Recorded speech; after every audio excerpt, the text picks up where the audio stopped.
Bueno, hoy vamos a hablar de Eduardo y María Laura, que son una misma persona. En realidad, María Laura ahora es María Laura. María Laura debe tener 60 y pico de años ahora. Comentábamos al principio que esto venía, se me ocurrió hablar de esta historia ayer cuando vi que Martín Fresneda había sido anunciaba que había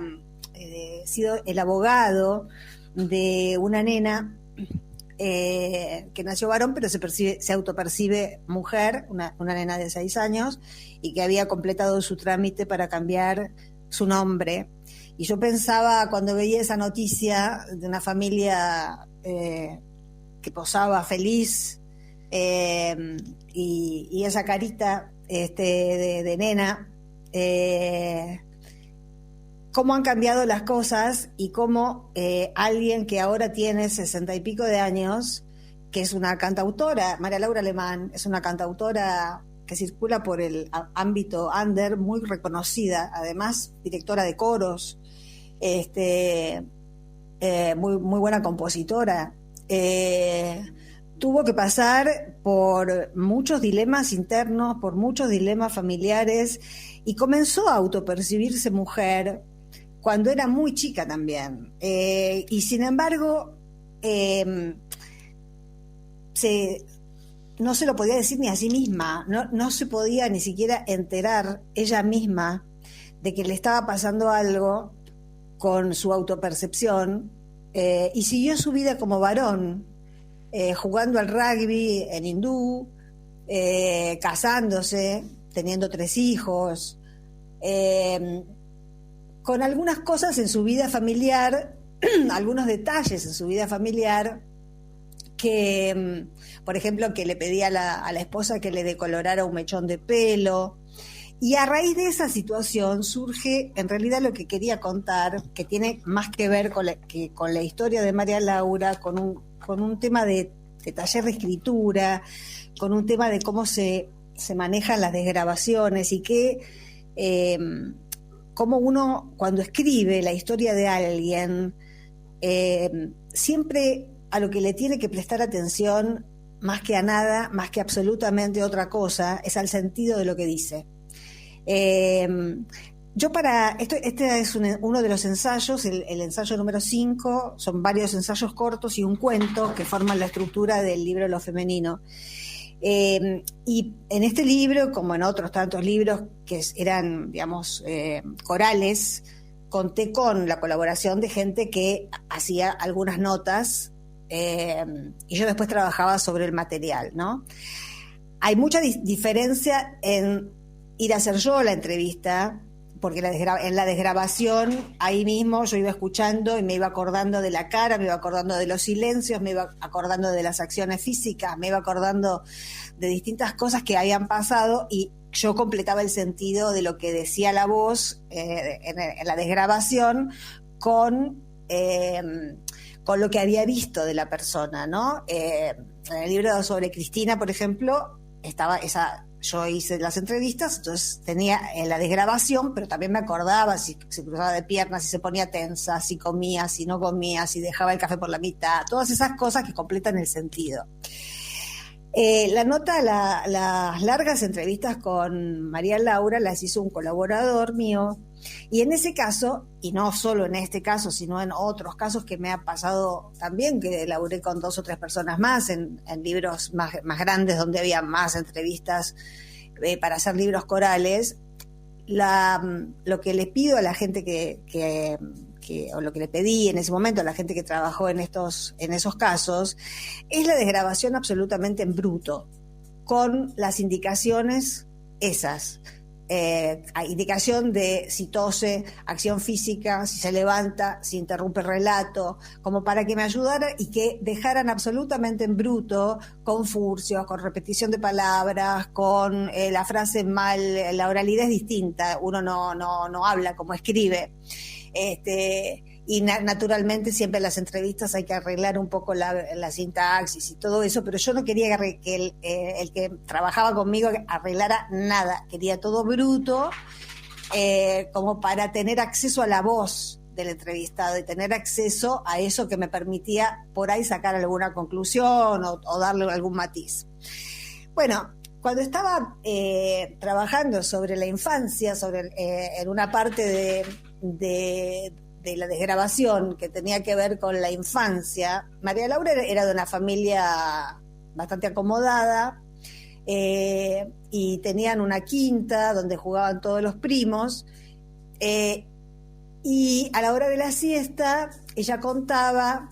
ella ya tenía, era él, en ese momento era Eduardo, María Laura, era el primo Eduardo, y ya sentía algo que no coincidía con su imagen corporal. En esa quinta, a la hora de la siesta, todas las primas eran llamadas para que las mujeres, las madres y las chicas que las ayudaban, les lavaran la cabeza. Entonces se escuchaban los sonidos de las voces, y las voces femeninas y las vocecitas de las primas, y Eduardo se quedaba afuera con los primos jugando a otra cosa. Pero en ese momento ella, cuando hicimos la entrevista ya era María Laura, recordaba con mucha precisión ese momento, y a mí me llamó la atención tanto detalle en ese momento de su infancia. El relato sigue, primero con algunos permisos en ese momento con su mujer, como por ejemplo ponerse una pollera los domingos. O sea, había algo que empezó a ser hablado con la mujer, algo que pasaba, además la mujer había una relación muy amorosa la que tenían en su momento, y podía entender que le estaba pasando algo. Y siempre el tema está con el pelo, ¿no? Porque él se había decolorado un mechón de pelo, Eduardo, cuando todavía era Eduardo, sin saber muy bien por qué. Después venía esa imagen de las primas que se estaban lavando el pelo y el sonido femenino. Después le he pedido a la esposa cuando se casa de que cada tanto le decolorara algún mechón de pelo. Se ve que empezó a haber algunas tensiones en el matrimonio, porque lógicamente todas estas situaciones tienen que decantar hacia un lado o hacia el otro. Y un día se pasó la decoloración que le hizo la mujer, se pasó de tiempo y le quedó el pelo horroroso, y tuvieron que ir a la peluquería del barrio, que era una peluquería de mujeres. Entonces María Laura contaba que cuando entra a la peluquería, todavía siendo Eduardo, entra como en un éxtasis y se queda en la peluquería un año trabajando gratis limpiando el piso. Entonces yo estaba en ese momento en la costa trabajando con el libro, terminé el ensayo sobre su vida, que es una biografía, en realidad no es un ensayo, es la historia, un relato de vida de la historia de una transexualidad a lo largo de muchos años. Y yo lo que está en el libro, lo que yo interpreté, lo que escribí, es que cuando entró a la peluquería le volvieron las imágenes, volvió el sonido de la infancia, de las primas lavándose el pelo, las voces de las mujeres, y lo escribí de esa manera, como que al entrar a la peluquería había vuelto el pasado, donde esa disrupción de las nenas para un lado, los nenes para el otro, y él, que todavía era varón, que quería, en realidad había algo de deseo en estar con las nenas y en ese sonido de voces femeninas y en esa cosa del pelo, que es muy fetiche el pelo, ¿no? Para algunas personas. Bueno, y lo escribí vinculado, vinculé los dos hechos. Entonces, como por supuesto que era una historia íntima, era una historia muy personal, personalísima, y donde se depositaba mucha confianza en lo que yo iba a escribir, por supuesto que quedé en pasarle lo que yo escribía antes de publicarlo, para que me dijera si había entendido bien, si estaba conforme, si había que corregir algo, si no quería nombrar a alguien, qué sé yo, ese tipo de cosas que siempre se hace de rigor. Entonces yo estaba en la costa y le mandé a María Laura el ensayo sobre su vida. Y me contestó al día siguiente que no había podido dormir y que se había emocionado mucho porque ella no había hecho ese link, nunca. Ella había vivido lo de la peluquería y de quedarse un año dentro de esa peluquería para escuchar el sonido del agua, de las mujeres. Era como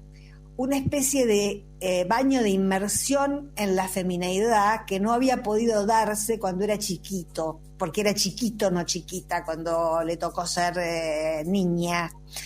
No pudo ser niña, fue niño, pero ella se sentía niña.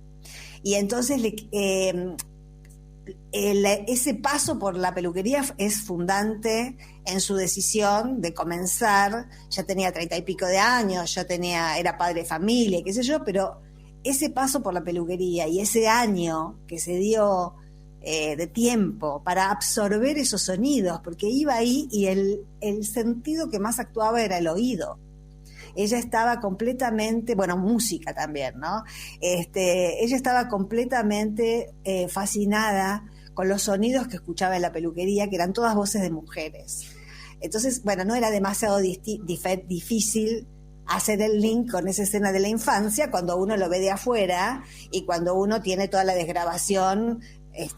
ve toda la vida, que posiblemente nosotros con nuestras propias vidas nunca lo hemos hecho, digamos, no escribimos toda nuestra vida y ponemos los hechos, y nos falta linkear. A lo mejor algún analista, los que hemos ido o vamos, pueda linkear cosas que nosotros mismos no linkeamos.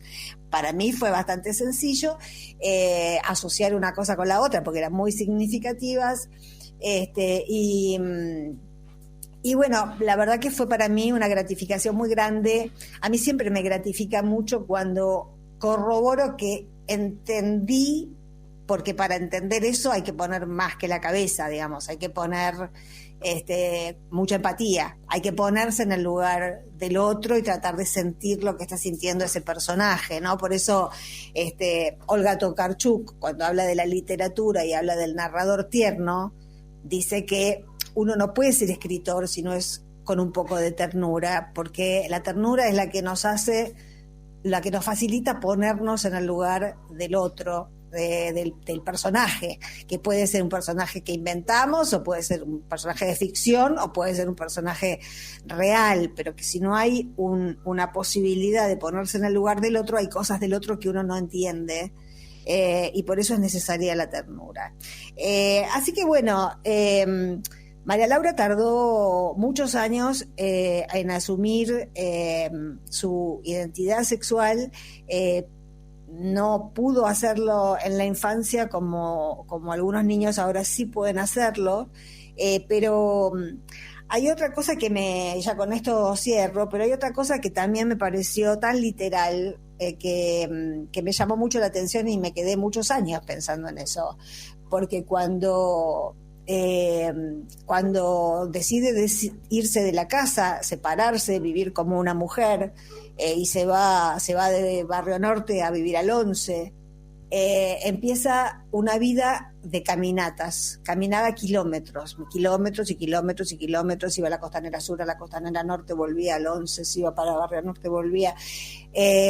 Caminaba mucho, y el placer, el sentido de caminar tanto era hacerse ver vestida de mujer,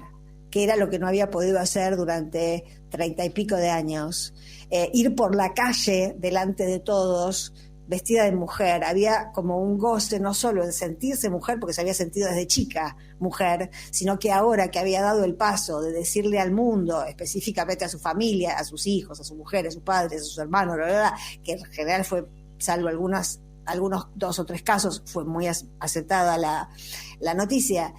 pero lo que tenía la necesidad de visibilizarse. Ahí hay algo, la visibilización de las cosas que son tabú, ahí hay como una restauración del tiempo que se perdió.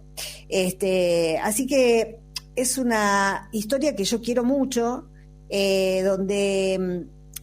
no está exagerado el sufrimiento, ni está demasiado marcado el sufrimiento que impide que una persona se muestre al mundo tal como se siente en términos de género, pero es imposible no leerlo. porque aunque ella no lo exagere y aunque su historia no sea específicamente trágica, porque es una transexualidad que no pasó por la marginalidad de tener que hacer cosas como muchas otras transexuales tienen que pasar, esa indefinición, esa imposibilidad de mostrarse ante el mundo tal como se siente, efectivamente provoca mucho dolor, y bueno, por suerte, historias como estas, que se arrastran a lo largo del tiempo y que en los mejores casos producen dolor, pero en otros casos producen mucho resentimiento o enfermedad, ya se han terminado gracias a una evolución que hubo en esta sociedad, y por eso el tema de género, el tema de las minorías sexuales, el tema de las disidencias, todo ese tema es un tema que no es cosmético y que va al fondo de la humanidad de muchísima gente, hombres, mujeres y de cualquier transgénero posible.